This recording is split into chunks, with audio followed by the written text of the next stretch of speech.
네, 이제 본격적으로 우리 증시 투자 전략 세워보겠습니다. 먼저 첫 번째 기사, 소비자 물가 지수와 관련된 내용입니다. 자, 미국의 7월 소비자 물가 상승률이 예상치를 밑돈 걸로 확인됐습니다. 트럼프 행정부의 관세 정책이 인플레이션을 촉발시킬 것이다라는 우려 속에서도 현실은 완만한 물가 상승세를 보이면서 다음 달 미국의 금리 인하 가능성이 커졌는데요. 구체적으로 수치를 좀 보면 미국 통계국은 7월 미국의 소비자 물가 지수가 작년 같은 달보다 2.7% 상승했다고 밝혔습니다. 월가 예상치가 2.8%였으니까 소폭 낮은 거죠. 이번 CPI가 예상보다 이렇게 낮게 나오면서 트럼프 행정부의 관세 정책에 대한 우려는 다소 불식된 반면에 9월 금리를 25bp 인하할 것이란 확률이 94%까지 치솟았습니다. 다만 한 가지 걸리는 건 이처럼 헤드라인이 아니라 근원 CPI인데요. 변동성이 큰 에너지나 식품을 제외한 지표인데 기조적인 물가 흐름을 볼 수 있기 때문입니다. 그런데 바로 이 근원 CPI가 월가 예상치를 소폭 웃돌면서 1월 달 이후 최대 상승폭을 보였다라는 건데요. 때문에 여전히 물가 상승에 대한 우려가 남아있다라는 점에서 당분간 주시는 좀 해봐야 될 것 같습니다. 자, 오늘 우리 증시, 뉴욕 증시와 같이 긍정적으로 해석을 할 것인지 잠시 뒤에 전문가와 함께 분석해 보겠습니다. 이어서 두 번째 기사 넘어가 보시죠. 자, 한미 정상회담과 관련해서 대통령실에 이어서 미국 백악관도 현재 시간 25일 워싱턴 DC에서 개최를 한다라는 사실을 더블 체크했습니다. 우리나라와 미국은 지난달 30일 무역 협상에서 미국이 관세를 낮추는 대신에 3,500억 달러를 투자할 걸로 약속을 한 바 있죠. 다만 이 조선 협력 프로젝트인 마스가와 관련해서는 미국향 투자 수익을 놓고 우리는 재투자다. 미국은 트럼프 대통령이 선정한 분야의 투자다라고 주장하면서 서로 다른 목소리를 내고 있는 상황이긴 맞습니다. 따라서 트럼프 대통령이 이번 정상회담에서 우리의 국방비나 방위비 분담금에 대해서 추가로 양보를 요구할 수 있다라는 관측이 여기서 나오는 건데요. 특히 로이터 통신은 주한 미군 방위비 분담금 문제와 관련해서 트럼프 대통령이 줄곧 현행 수준의 약 10배를 더 내야 한다고 주장을 해왔기 때문에 이번 정상회담의 주요 쟁점으로 부상할 걸로 예상된다라고 보도를 내놓기도 했습니다. 잠시 뒤로 미뤄왔었던 방위비와 관련해서 다시금 점화가 될 것인지 주요 쟁점으로 떠오르고 있는데요. 이로 인한 국내 영향도 같이 체크해 보겠습니다. 마지막으로는 국내 정책과 관련한 기사도 살펴보겠습니다. 자, 어제 한은이 은행권을 중심으로 원화 스테이블 코인 발행을 시작해야 한다라고 다시 한 번 더 주장하면서 한은의 발언에 이목이 쏠리고 있는데요. 이병목 한은금융결제국장이 바로 어제 스테이블 코인과 관련한 토론회에 참석해서 이렇게 발언을 한 겁니다. 한은을 대표해서 참석한 이 국장은 스테이블 코인의 긍정적인 도입 취지에는 공감을 하지만 규제나 안정적인 측면에서 우려를 표하면서 은행 예금에 기반한 스테이블 코인인 예금 토큰의 도입 필요성을 강조했는데요. 그러면서 향후 프로젝트 한강의 후속 테스트도 다시 조속히 추진할 계획이다라고 밝혔습니다. 자, 이달 말이면 서클 CEO와 방한을 하게 되는데 이 이슈와 관련해서 다시 한번 각광을 받고 있는 스테이블 코인 관련 주죠. 그런데 이번 붐의 대장은 금융주로 바뀌게 될지 궁금해지는 대목인데요. 자, 최근 정부 스탠스에 따라서 기민하게 시장이 반응을 하는 만큼 오늘 스테이블 코인과 함께 국정 과제 그리고 대북 관련 이슈까지 함께 점검해 보겠습니다. 출발해 보시죠.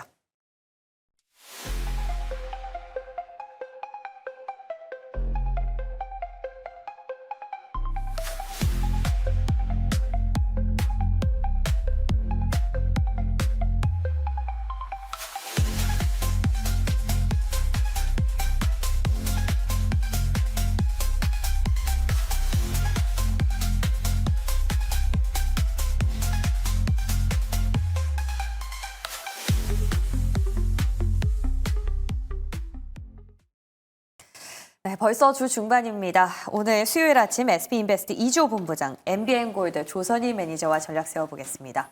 어서 오세요. 안녕하십니까. 자, 오늘도 볼만한 이슈들이 상당히 많은 하루가 될 것 같은데요. 두 분 어디에 좀 중심을 잡고 계실지 오늘장 키포인트 확인해 보겠습니다. 종목 장세가 심화되고 있다. 대국민 보고 대회. 마침 궁금하던 찰나였어요. 오늘 국정 과제를 발표하죠. 네, 맞습니다. 대통령 선거 이후에 이제 인수위가 없었기 때문에 그거를 국정위원회가 진행을 했었죠. 그동안 한 두 달 동안 대국민 관련해서 프로젝트를 진행을 했는데 총 10개의 핵심 과제 중에 전체적인 120개 정도의 세부적인 상황들, 국정과제가 발표가 됩니다. 특히 정부의 국정 프로젝트 5개년 계획이 발표가 되고요.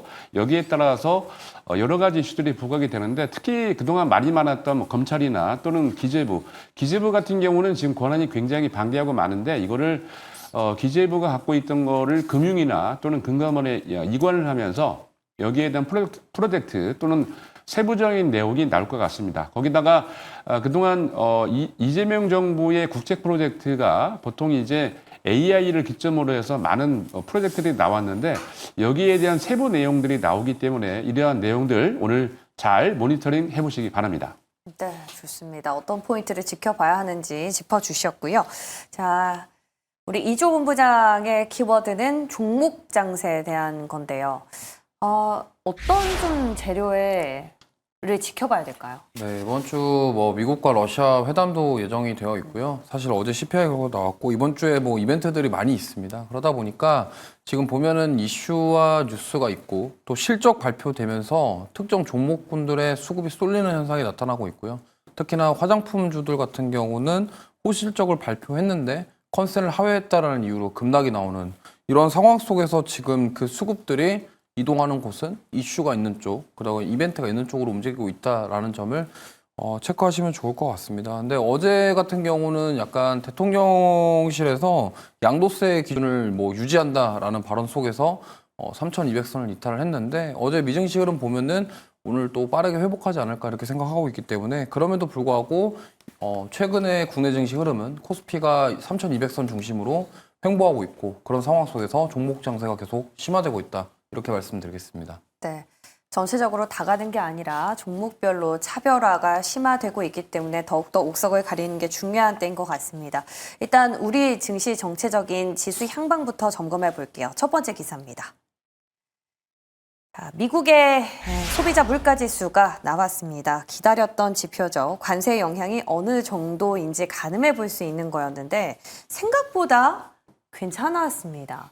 일단 헤드라인 자체는 컨센서스를 하회해서 시장이 환호하는 분위기였어요.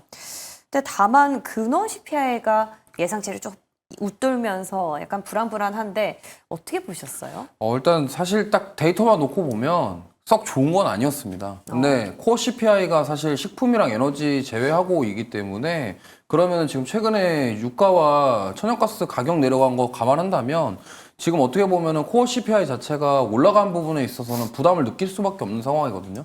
근데 전체적으로 지금 CPI 지수가 이제 예상치보다는 조금 낮아졌고 이전치와 부합했다라는 점에서 좀 뭐 긍정적으로 해석이 된 것 같은데 아무래도 트럼프 대통령의 발언들 그리고 베센트 재무장관에 대한 발언들 뭐 이러한 부분들이 좀 시장의 투심을 살렸다 이렇게 좀 생각해 볼 수 있습니다.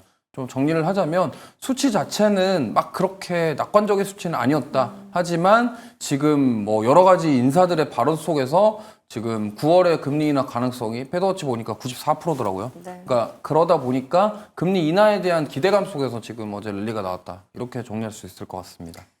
금리 인하 이제 9월 달에 하는 건 기정사실한데 그 폭은 어느 정도로 예상하세요? 일단 패드워치는 25bp거든요. 근데 뭐 50bp 얘기도 나오고 있는데 그렇게까지 크게는 쉽지 않을 것 같아요. 하지만 지금 트럼프 대통령이 워낙 강하게 밀어붙이고 있는 상황이고 뭐 파월의장 고소하겠다 이런 얘기까지 나오고 있는 상황이라서 과연 이게 어떻게 될지는 저희가 감히 예측할 수 없지만 일단은 25bp 금리 인하 가능성은 매우 높다라는 점을 체크하시면 좋을 것 같습니다. 일단 이러한 소식을 뉴욕 증시에서는 호재성으로 받아들이고 지수가 3대 지수가 모두 다 상승을 했기 때문에 우리 시장도 좀 긍정적으로 오늘은 되돌림이 있을 것이다 라고 관측을 해주셨는데 혹시 금리 인하면 바이오 쪽으로 우리가 조금 가닥을 잡고 보는 거는 어떻게 보세요? 네, 뭐 바이오도 좋고요. 네. 2차 전지도 좋고. 아. 뭐 지금 대표적으로 성장주라고 불렸던 네. 그러니까 시크릿컬 업종이 아니라 성장주라고 불렸던 종목군들이 사실 올해 초반에는 힘을 많이 못 냈습니다. 그렇기 때문에 금리 인하가 거의 기정사실화 된다고 한다면 이쪽에서 힘을 줄 가능성이 높고요. 근데 제약바이오 쪽은 해결해야 될 숙제가 하나 남았죠. 관세에 대한 부분입니다. 그렇기 때문에 이런 부분들이 기업들이 대응한다고 한다면 오히려 좀 뭐 기술 이전이라던가 이런 쪽을 기대감 있는 기업들은 상승이 나오지 않을까 이렇게 보고 있습니다. 금리 인하에 따른 성장주들의 탄력 다시 한번 좀 기대해 볼 때다라는 첨언을 얻어봤습니다. 자, 그럼 이제 두 번째 기사도 확인해 보겠습니다. 자, 한미 협상과 관련해서 미국 백악관 측도 이게 맞다라고 공식적으로 확인을 했습니다. 근데 좀 걸리는 게요. 마스크 프로젝트와 관련해서 이견이 있는 부분을 트럼프 대통령이 우리 측에 방위비를 압박하는 카드로 승부수를 둘 수 있다라는 관측성 보도가 있었습니다.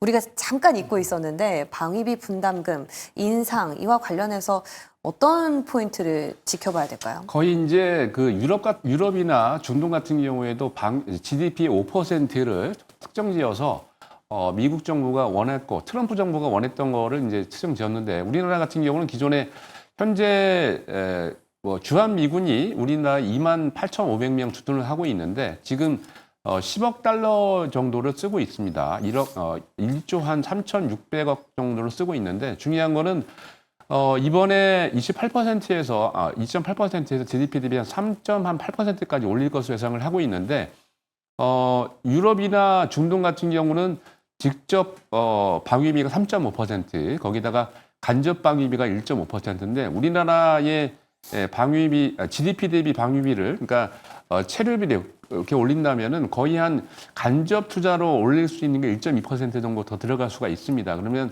여기에 대한 내용들이 아마 자세하게 이번 정상회담에서 발표될 것 같은데 키포인트는 그거인 것 같아요. 뭐가 중요하냐면 현재 마스가 프로젝트뿐만이 아니라 3,500억 달러를 지원하겠다라고 투자하겠다고 발표했는데 그 투자하겠다고 발표한 내용 중에 문구가 좀 특이합니다. 왜냐하면 마스가 프로젝트에 조선업에 1,500억을 빼고 2,500억이 들어가는데 2,000억이 들어가는데 2,000억 달러 같은 경우는 미국 내에다가 재투자하겠다는 입장이 우리나라의 얘기고 미국 같은 경우는 지난주 같은 경우에 미국의 10년물 국채를 발행했는데 이게 흥행하지 못했습니다. 무슨 얘기냐면 국채 발행을 잘 못했다는 얘기인데 미국 정부에서는 미국의 국채 발행을 한 거를 이제 이연을 하거나 또는 트럼프 대통령이 원하는 분야에 직접 투자하겠다는 얘기가 말이 틀리기 때문에 이러한 내용들이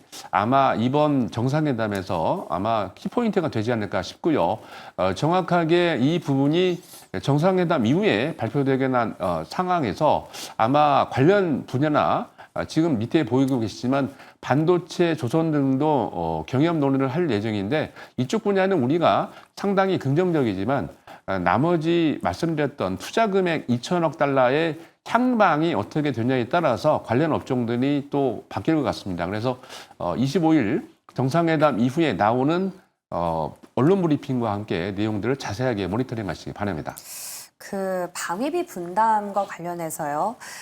방위비 분담금을 증액하게 되면 우리 국가에 따른 어떤 국방비는 좀 줄어들 수가 있어서 우리 방산기업들에게는 악재가 될 수도 있다라는 분석이 있더라고요. 아니 그렇지는 않습니다.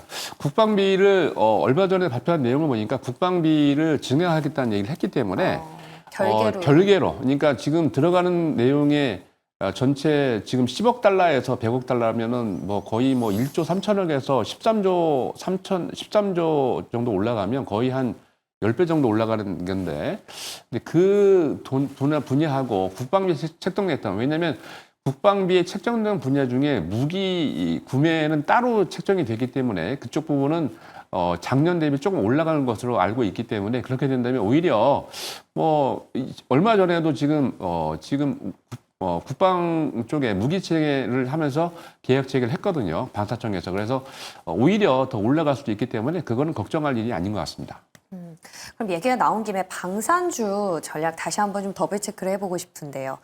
뭐 최근에 LIG 넥스원의 경우에는 뭐 고평가 논란도 있고 했지 않습니까? 근데 네. 저희가 또 살펴봤던 종목이기도 하고 전체적으로 방산주 고평가에 대한 논란이 좀 점화가 되고 있는 것 같아요. 어떻게 전략을 좀 세워볼까요? 관련 리포트나 여러 가지 이슈가 나오고 있는데 이제 아침에 또 출근할 때도 우연찮게 또 LIG 넥스원에 또 근무하시는 분 또 계세요. 저희 아파트에. 그래서 야 이거 왜 이렇게 제가 이제 농담으로 아니 주가 관리를 안 하는 거 아니냐 그랬더니 회사 측에서는 너무 빨리 올라가는 걸 그렇게 싫어한대요.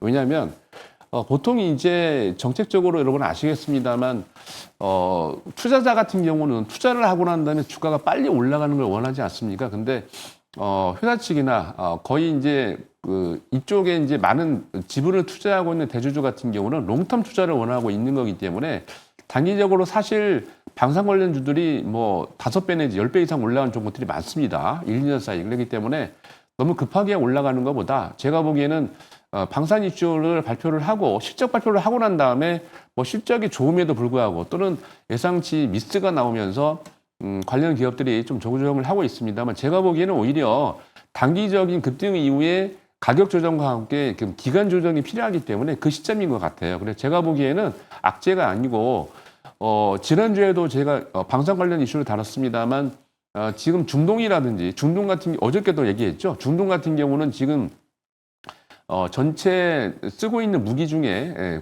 68%, 80, 70% 가까운 무기가 기한이 다 됐기 때문에 교체를 해야 되거든요. 그렇게 된다면 오히려 93조가 넘는 돈이 투자할 예정이기 때문에 그렇게 된다면 오히려 중동발 무기 체제가 변화가 되면서 거기에 대한 반사이익을 받을 수가 있습니다. 그래서 단기적인 급등 이후에 약간 조정을 하고 있습니다만 가격 조정과 함께 기간 조정이 끝나고 나면은 제가 보기에는 방산주도 하반기 이후에 충분히 9월달 이후에 충분히 갈 수 있다라고 보여집니다. 네, 결국에 국방비 증액 카드를 내더라도 우리 방산주에는 절대 악재가 아니다. 그리고 오히려 기간 조정을 거치고 나면 충분히 갈 수 있기 때문에 지금을 기회로 삼자라는 의견이었습니다. 자, 그러면 우리가 다시 한미 정상회담으로 좀 돌아가서요.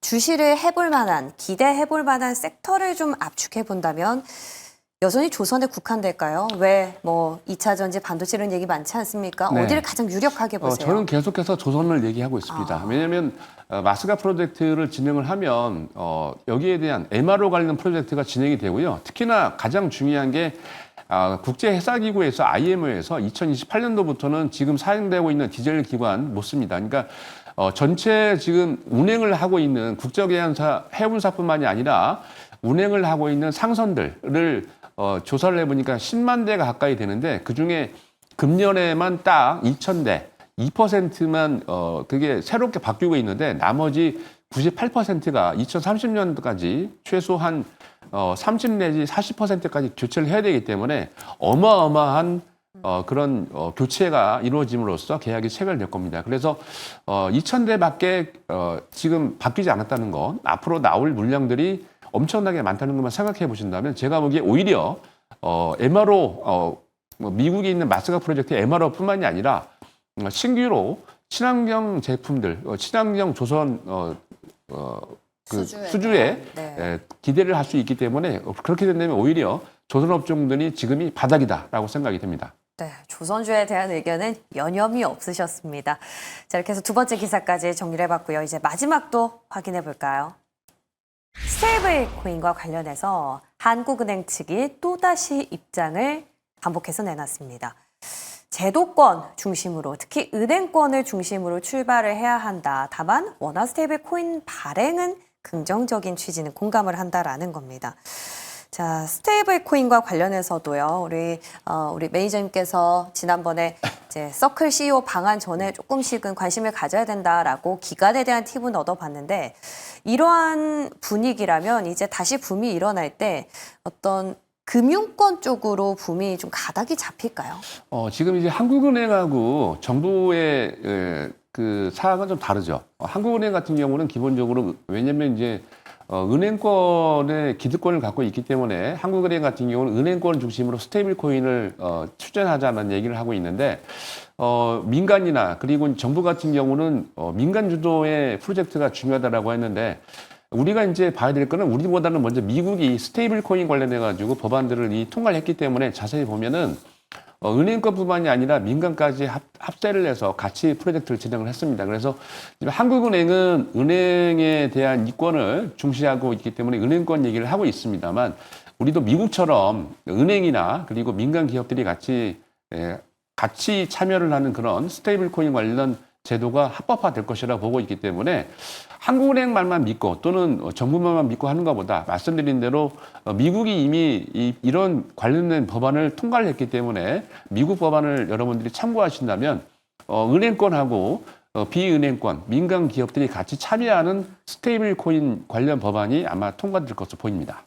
그러면 이번 텀에 대장을 조심스럽게 예상을 해본다면 뭐 다날, 쿠폰, 카카오 이런 기업들 계속해서 그렇죠. 네, 계속해서 이제 말씀드린 대로 다날하고 카카오페이 어. 관련 종목들은 괜찮을 것 같습니다. 네, 좋습니다. 종목에 대한 힌트까지 얻어봤습니다. 자, 그리고 최근 보면요. 정부 정책이나 스탠스에 굉장히 시장이 기민하게 움직인다라는 사실을 확인할 수 있죠. 어제도 거의 장 막판에 남북 경협 관련해서 급등을 보이기도 했고 오늘은 국정과제도 발표됩니다. 사실 굉장히 범위가 넓기 때문에 여기서 또 잘 가려내는 게 중요할 것 같은데 오늘 이래저래 주시할 만한 키워드 좀 뽑아주실 수 있나요? 일단 남북경협주 같은 경우는 사실 오늘만 볼 게 아니라 지금 한미정상회담까지 계속 끌고 가보셔도 되지 않을까 이렇게 생각을 하고 있습니다. 네. 왜냐하면 지금 어떻게 보면은 우리나라 정부의 입장과 트럼프 대통령 입장이 똑같거든요. 한반도 비핵화가 공통의 목표이기 때문에 이러한 부분에 있어서 논의가 될 가능성이 높고요. 아무래도 국정과제에서도 북한과 관련된 메시지들이 나올 가능성이 높다라고 생각을 하고 있고요. 또 이제 트럼프 대통령이 노벨 평화상을 간절히 원하고 있기 때문에 진짜 북한에 갈 수도 있지 않냐 뭐 이런 얘기도 나오고 있습니다. 지난번에 김정은 위원장 만났을 때는 저기서 만났잖아요. 그 군사 경계선에서 만났는데 진짜 북한 가는 거 아니냐 뭐 이런 얘기도 나오고 있기 때문에 이러한 관점으로 좀 본다고 한다면 가능성이 아예 없는 건 아닙니다. 왜냐하면 트럼프 대통령은 계속적으로 대화를 시도하려고 하기 때문에 그래서 한미 정상회담 때 아마 좀 얘기가 좀 강하게 나올 가능성이 높기 때문에 그때까지는 기대감 속에서 좀 시세가 나올 가능성이 높다라고 생각하기 때문에 뭐 저는 남북경협주 지금 단기적으로는 보셔도 괜찮지 않나 이렇게 보고 있습니다. 그럼 혹시 경협주도 굉장히 많지 않습니까? 네. 좀 추려주신다면요, 종목으로. 네, 남북 경협주 중에서 네. 실적 기대감이랑 한알령 해제 수혜까지 같이 볼 수 있는 기업이 하나 있습니다. 어떤 기업이죠? 아난티입니다. 아, 네, 아난티 같은 경우는 대표적으로 남북 경협주 테마에도 속하고요. 지금 또 2분기 실적 오늘 발표 예정이거든요. 근데 지금 아난티 회원권이 없어서 못 판다고 합니다. 그러니까 이게 중고 거래조차도 그러니까 수요는 너무 많은데 공급이 부족해서 이거에 대한 회원권 관련된 실적이 굉장히 좋아질 것이다라는 전망이 있고요. 만약에 한알령 해제가 되면서 중국인들 VIP 고객들이 오게 될 경우에는 역시나 아난티에 대한 실적에 좋은 영향을 줄 가능성이 매우 높기 때문에 남북 경협주 보신다고 한다면 물론 경협주 테마도 있지만 그래도 기업의 실적이라던가 뭐 여러 가지 앞으로 모멘텀들이 더 있는 아난티 한번 보시면 좋을 것 같습니다. 한미 정상회담까지 남북 경협주는 좀 지켜봐야 된다. 그 안에 종목단은 아난티였습니다. 그럼 혹시 국정과제 관련해서는요, 지금 정부 측에서는 AI 필두로 AI 피지컬 관련해서 여러 가지로 지금 확장해서 지켜봐야 된다라는 팁을 어제 저희가 얻은 바가 있어요. 혹시 이종훈 부장님 생각은 어떠신지도 궁금합니다. 네, 저도 역시나 AI 쪽은 여전히 보셔야 될 것 같고요. 플리토 같은 경우도 사실 에이펙과 관련된 통번역 플랫폼 관련해서 소식 때문에 지금 급등이 나왔는데 근데 공교롭게 제가 오늘 이따가 얘기할 종목이 이쪽이랑 또 관련이 있습니다. 오늘 마지막 관심주요? 네, 국가대표 AI 관련해서 결국에는 이 멀티모달 관련된 기술력을 가지고 있는 기업들 그래서 국가대표 AI로 선정된 기업들이 앞으로 AI 정책의 수혜를 받으면서 주도할 것으로 예상되고 있기 때문에 그 이번에 국가대표 AI 컨소시엄에 포함된 기업들 유심히 잘 보시면 좋을 것 같습니다. 와, 거기에 대한 힌트 우리 조성희 매니저님과 같이 LG라고 우리 추려봤던 바가 있었는데 궁금해집니다. 끝까지 시청해 주시기 바랄게요. 자, 그럼 이제 본격적으로 섹터 점검 들어가 보겠습니다. 첫 번째 섹터는 증권과 반도체인데요. 증권주는 양도세 50억 유지에 대한 기대감으로 어제 그래도 시장에서 꽤나 괜찮은 흐름 보였었는데 그렇죠. 대통령실에서 입장이 변화가 없다라고 선을 근데 그었어요. 이것 때문에 이제 문제가 많습니다. 지금 아시겠지만 뭐 몇 조 원 이상씩 계속 외국인들이 매수를 했다가 이 관련된 얘기가 나오니까 하루 만에 1조 원을 매도했어요. 아까 이게 상당히 이게 그 정부나 대통령실에서는 이거를 별거 아닌 것처럼 이렇게 얘기를 하시는데 아닙니다. 외국인들이나 기관들이 매매하시는 거 보면은 꼭 관련된 이슈가 나왔다 하면은 뭐 최소 1조 원 정도는 매도하는 게 기본이니까. 그래서 이게 굉장히 중요하다라는 거를 인식을 하셔야 되겠고, 증권주 같은 경우는 뭐 여러 가지 이슈가 있습니다만 저는 오히려 거래 수수료 인상 관련된 얘기를 했기 때문에 오히려 호재라고 보여집니다. 특히 이제 증권업 관련주 중에서 온라인 거래가 많은 그런 증권들이 있습니다. 뭐 키움증권이나 관련 몇 개 기업들이. 그래서 그런 증권사 같은 경우는 오히려 거래 량이 증가하면서 수수료가 증가하기 때문에 여기에는 반사익을 받고요. 특히 이제 수수료가 많이 들어오면 원래 인컴이 돈이 많은 그런 기업들은 자기가 하고 있는 그 사업 외에 또 다른 사업까지 할 수가 있습니다. 그래서 기본적으로 뭐 자산 관리나 또는 뭐 투자자문 같은 다양한 또 사업들을 늘릴 수가 있기 때문에 사업 다변화 측면에서 굉장히 좋다라고 보여지고, 다만 투자자 입장에서는 거래사가 늘어나면 자꾸 거래할 때마다 이 돈을 많이 내는 거잖아요. 부담을. 그죠? 부담이 되기 때문에 자주 거래하는 게 이제 줄어들거나 또는 거래 대금도 좀 줄어들 수 있습니다. 이제 그것만 좀 부정적인 것만 걷어낸다면 나머지 것들은 증권사 입장에서는 상당히 좋다라고 보여집니다.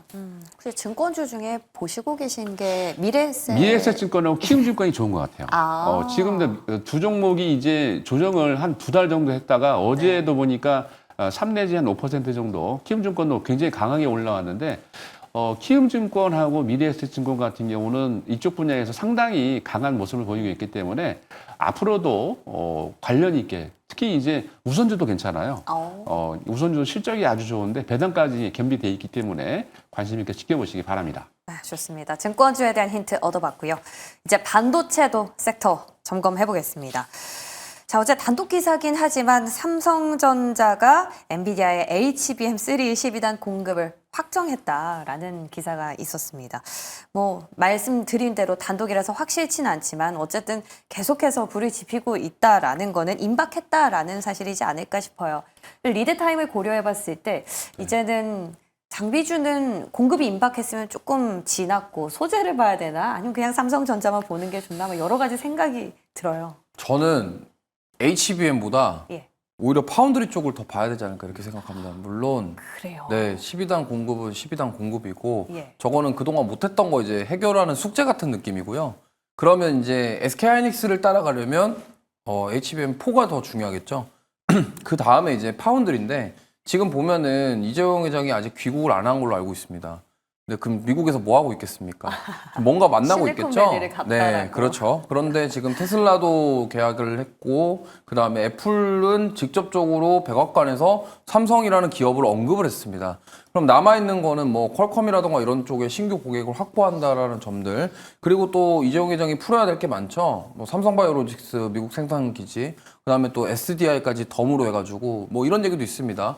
지금 뭐 테슬라랑 삼성 파운드리 계약했는데 SDI랑 ESS는 계약 못하냐 뭐 이런 얘기까지 나오다 보니까 아무래도 지금 이재용 회장 중심에서는 관세에 대한 대응, 그러면은 결국에는 반도체는 테일러 팹에 지금 납품되는 소부장단을 주목하셔야 될 것 같고요. 특히나 삼성전자가 지분 투자한 기업들 위주로 좀 보시면 좋겠고, 만약에 파운드리 쪽에서 추가 고객사가 나온다 그러면 삼성전자 아마 8만 원까지도 한번 노려볼 수 있지 않을까 이렇게 보고 있습니다. 지난번에 삼성전자가 지분을 보유한 기업들 조금 추려주셨잖아요. 네. 그죠? 원익 IPS. 네. 또 어떤 기업이 있었죠? 뭐 원익 IPS랑 솔브레인 솔브레인. 쪽이랑 네. 뭐 기타 몇몇 있습니다. 네. 세미캠. 동진 세미캠은 아마 지금은 없어요. 좀 네. 빠졌구나. 네. 또 어제 이런 기사가 있었어요. 중국이 기업들에게 엔비디아의 H20 사용을 제한하라고 지침을 내렸다라는 겁니다. 국내 영향은 어떻게 보세요? 사실 이게 그러니까 이런 거죠. 그러니까 우리가 지금 SK 하이닉스만 딱 놓고 보면요. 주가가 강하게 올랐던 이유는 엔비디아를 동경하고 따라가기 때문에 그렇거든요. 엔비디아에 납품을 하고 있기 때문에 엔비디아가 성장하는 것에 따라서 SK 하이닉스는 따라간 겁니다. 근데 사실 중국에서 엔비디아 H20 칩 쓰지 말라라고 해버리면은 이제 여기서 또 약간 충격을 받을 수도 있겠죠. 근데 엔비디아 주가는 충격이 없었거든요. 근데 뭐 이게 또 하이닉스라던가 우리나라 뭐 관련 기업들에게 어떠한 영향을 줄지는 좀 봐야 되겠습니다만 저 부분은 당연히 좀 그렇게 썩 우리가 달거할 수 없는 그런 소식이기 때문에 추이를 좀 지켜보시면 좋을 것 같습니다. 지금 국내에서 H20을 제조하는 기업이 어딘지 정확하지가 않다라고 하더라고요. H22가 될 수도 있고. 그래서 이런 부분들 조금 알고는 있대 그냥 조금 트래킹하는 정도로 마무리해야 될 것 같습니다. 자, 다음 섹터 가볼까요? 원전과 게임인데요. 먼저 게임주 안에서는 우리가 너무 기대를 안 해서 그런지 뭐 NC소프트나 데브시스터즈나 실적이 괜찮았던 기업도 꽤 있었습니다. 물론 시프트업은 목표가 하향 리포트가 좀 나오기도 해서 예외지만요. 옥석 잘 가려내야 될 것 같은데 오늘 펄어비스랑 W게임즈 실적을 발표합니다. 그렇죠. 저는 근데 펄어비스보다는 W게임즈에 한 표를 드리고 싶은데 W게임즈가 상당히 실적이 좋습니다. 매출 같은 경우는 전년 동기 대비 13%인데 영업이익이 무려 33%, 그리고 순이익 같은 경우는 45% 가까이 되면서 641억 정도로 예상을 하고 있는데 왜 이렇게 실적이 좋은가 하고 제가 분석을 해보니까 W게임즈는 가지고 있는 현금이 풍부하다 보니까 M&A를 계속 하고 있는데 2023년도에 팍시게임즈라는 게임사를 인수했습니다. 근데 그게 올해 3월 달에 그러니까 인수가 다 끝나고 난 다음에 2분기 때부터 이제 재무제표, 연결 재무제표에 추가가 됐는데 팍시게임즈가 하고 있는 프로젝트가 굉장히 여러 가지가 있는데 실적이 굉장히 좋아요. 그래서 보니까 머지 스튜디오라는 게 있는데 그게 1분기에 매출이 폭발했는데 2분기 때도 매출 기대를 하고 있고, 그리고 슈퍼네이션이 1분기에 이것도 매출이 급등을 했는데 2분기 때는 소폭 상승을 할 것으로 보입니다. 그렇기 때문에 W게임즈가 아직도 현금 보유가 좀 많이 있고, 그리고 계속해서 덩치를 키우고 있는 게 지금 현재 M&A로 키우고 있기 때문에 앞으로도 기대되고 있는 종목이고요. 단기로는 증권사들 리포트를 분석을 해보니까 한 6만 5천 원에서 상단 밴드는 6만 9천 원까지 이렇게 보고 있기 때문에 W게임즈를 아직 가지고 있거나 또는 관심 있는 분들은 밴드를 6만 5천 원, 6만 9천 원 잡고 한번 보시면 좋을 것 같습니다. 목표가까지 또 설정을 해주셨습니다. 실적 한번 지켜보시고요. 끝으로는 원전도 빠르게 한번 확인해 볼까요?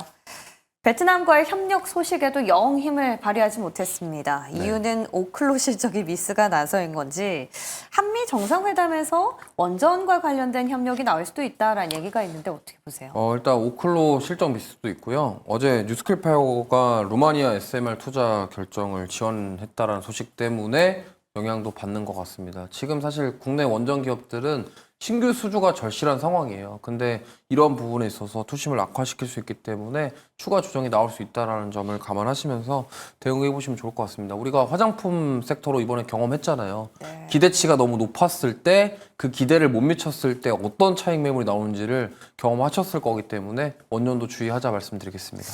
원전은 지금 어떻게 해야 되나요? 신규 접근은 좀 약간 보수적으로 대응하시고 좀 만약에 그래도 당분간은 좀 관망하시는 게 좋을 것 같아요. 그나마 좀 가스터빈 기대가 있는 뭐 BHI 정도인데 사실 이도 그렇다고 이제 두산에너빌리티 빠지면은 과연 버틸 수 있을까 이렇게 생각이 들 수밖에 없다라고 보고 있습니다. 네. 원전은 조금은 지켜보자라는 의견이었습니다. 좋습니다. 자, 그럼 이제 오늘 저희가 갖고 있는 마지막 한 발 어디에 쏘면 좋을지 관심주 열어보겠습니다.